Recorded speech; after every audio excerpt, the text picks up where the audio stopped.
What are the best and worst diets for fat loss? It seems that everyone's after a quick fix, doing a juice cleanse, whether it's completely cutting out carbs, or even going keto. But the question is, do they actually work? And more importantly, which one will help you lose 10 pounds and actually maintain it? I'll be using a tier list system, S for superior and F for stay away. I don't know any other words that have got negative connotations with the word F, just suboptimal. I'll also be using the help of Ben Carpenter and his book, Everything Fat Loss, because he is a leading member within the fitness industry, especially when it comes to the topic of fat loss. But I'll be rating the diets based on how enjoyable it is, the sustainability of that diet, along with how nutritious it is for your overall health. But before we dive into that, I know this might sound a bit silly, but we need to understand the principle of fat loss and also what a diet actually is. The principle of losing fat is calories in versus calories out. If you're burning more calories within a day than what you're consuming, you will lose weight, and there's an enormous amount of data supporting this. A diet, on the other hand, is simply the types of food and drinks that someone consumes. None of them inherently boost fat loss more than the other. However, there is one way you can boost your metabolism through selecting specific food choices, which we'll dive into soon. Some diets involve rules such as banning junk food, whereas others are a little bit more flexible. Diets are made through manipulating one of the three variables, or sometimes a combination of them. Diets can be changed through what nutrients you're allowed to eat, such as low carb. Diets can be made based on meal timing, such as fasting, and they can also be made on their food selection, such as keto. And this brings me to the first diet, which is carnivore. Carnivore only allows the consumption of animal products such as meat and eggs. And there's only really two main advantages to this. You would lose weight incredibly fucking fast, given it puts you in an extreme calorie deficit, as it bans half of the foods to exist, and you'd also get a plentiful amount of protein. Protein is essential for preserving muscle mass, given a calorie deficit is controlled starvation, and it's not something you'd exactly want to lose. And this is in combination with training with intensity. I remember a minute ago when I said you could boost your metabolism. Well, protein has the highest thermic effect of food of around 20 to 30%, and it simply means this. If you ate 100 calories worth of protein, 20 to 30 calories of that total 100 calories would be spent digesting and absorbing it. So by literally manipulating what foods you consume, you can burn off more calories. The carnivore diet lacks any dietary fiber, which is not great for your health, and various other nutrients, which is also poor for your health. I'm not sure about you, but I'd be worried about my shit if the only thing I could eat would be meat and eggs. You'd be sat on that toilet for a while. And it's not exactly the most realistic or sustainable thing. Like, are you gonna slap 3 chicken breasts on a dinner table when you're going out for a meal with friends? And a lot of people tend to hyperfixate on the physical health element, but neglect the mental one. Because if you get anxiety or you start fearing certain foods such as chocolate, is that diet actually good for you? And of course it has its time and place as an elimination diet, but for fat loss, it's a bit shit. F tier. That was dramatic.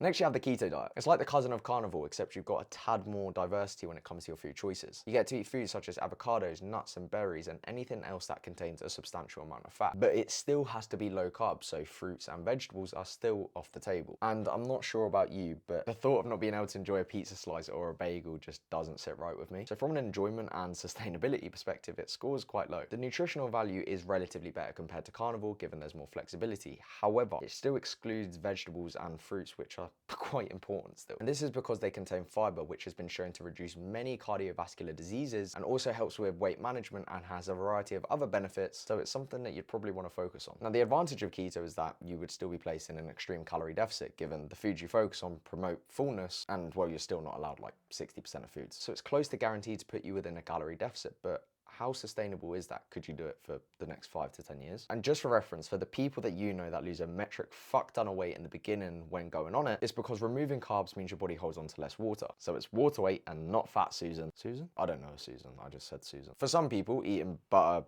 eggs and steak off a wooden chopping board with a bit of avocado is sustainable for them, but for me, and I'm imagining you're like myself, not so much. So that can go to D tier, if it fits your macros and calorie counting. This is more of a flexible approach, meaning you get to eat whatever you want as long as you hit your calorie target and your macronutrient target, such as protein. For example, I ate Domino's for 30 days and lost 6 kg in the process, and as long as I hit my protein and calorie target, I was happy. But there's a quote, just because you can does not mean you should. I had to do a lot of activity each day, and I spent most of it really hungry because I had to drastically reduce my portions throughout the day to compensate for a 1200 calorie pizza in the evening, which would get demolished in 3 minutes. And that approach definitely didn't optimize for muscle retention or my performance within the gym. And there's not exactly loads of nutritional value in a pizza, and definitely not a lot of fiber. But of course, that's an extreme example. However, from an enjoyment perspective, I loved my life when I had that Domino's pizza in front of me, but I would not do it again. I do like the idea of calorie counting and if it fits your macros, because it promotes diet flexibility compared to being so rigid and tight with your diet that you just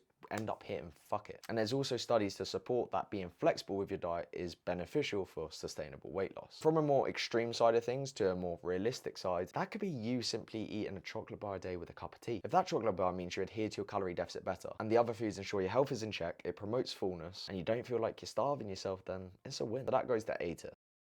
Crash dieting. A crash diet is when you place yourself in an extreme calorie deficit to get the weight off as fast as humanly possible. An example of that is the traditional 1200 calorie diet or a juice cleanse. Ironically, I've done the 1200 calorie diet and fuck my life, that was miserable. The severe calorie restriction places you at the risk of nutritional deficiencies. It doesn't exactly promote you holding on to more muscle, and it felt like I experienced cognitive decline given the amount of brain fog I had. And this occurs if done for a prolonged period of time, which can be as short as a week or two. And this can also cause a really vicious yo-yo cycle where you're constantly losing and gaining the weight because you have periodic binge episodes, as having such little food is close to impossible to maintain, and that is detrimental to your mental health. And I do appreciate it's not crash dieting for everyone, as some small humans unfortunately have to eat that low calories. But the idea of going on a plan where 2 out of 3 of your meals are replaced with shakes, or you're doing a juice fucking thing or whatever, is just a no-go. No. F to. Fasting is simply reducing your eating window. If you only have 8 hours in a day to eat compared to having 16, you're probably going to eat less food. There's many different types of diets, such as 5-2 or intermittent fasting. 5-2 is practically where you starve yourself for 2 days and then for the next 5 you eat at maintenance, but that just, I'd be ravenous. And what happens if you plan to go out on a day? Are you able to break away from your diet and actually make memories and experiences? Would you move it to a different day? It just doesn't seem that realistic. However, intermittent fasting, on the other hand, for some it might look like skipping breakfast given they don't get hungry in the morning, or it might be doing an afternoon fast, but I personally get hungry in the morning, so that's not something I'm going to pursue. But for some people, it can be a super effective way to manage their weight and also manage the amount of calories they eat per day. By saving more food for the evening, they feel less restricted, they get to give in to their evening snacky cravings, so they don't overconsume calories. Your food choices are also pretty flexible, so from a sustainability and enjoyment perspective, so it's pretty solid. And the science also supports that too. So I'm going to rate this B tier. The low fat diet and low carb. Fat has 9 calories per gram compared to protein and carbs, which only has 4. Removing a big chunk of fat allows you to consume more food, meaning you're going to be fuller throughout the day, and that nudges you into a calorie deficit. And some of the easiest foods to overeat on are absolutely extortionate in fat, such as chocolate, crisps, and many other ultra-processed foods. However, healthy fats can increase HDL cholesterol, which can prevent you from developing certain cardiovascular diseases. And these healthy fats can be found in fatty fish, nuts, and avocados. And the way low-fat diets works is that it just removes a large pool of food, nudging you to consume less calories. But if you don't enjoy it, you won't adhere to it, you won't sustain to it,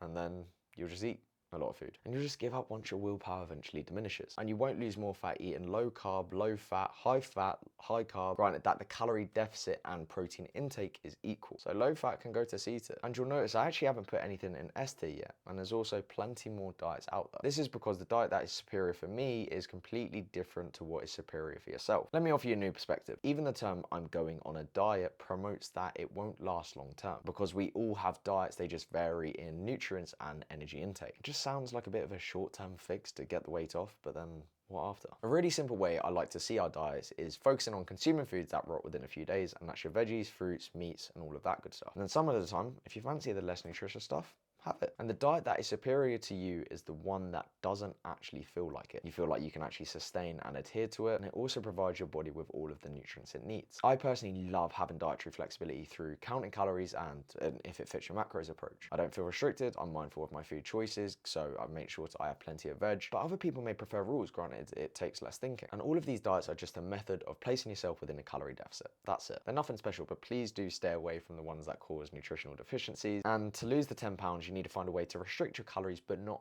over restrict them to the point that you hate life. You can manipulate what nutrients you consume, when you decide to have your meals, or what foods you can have, and if you limit them to certain days. But the purpose of this video is to encourage you to just experiment with what you like and don't like. What allows you to make objective progress in terms of fat loss, and what one do you actually enjoy doing and that you could probably adhere to for the next good few years. But that is all from me, and I'll catch you in the next video.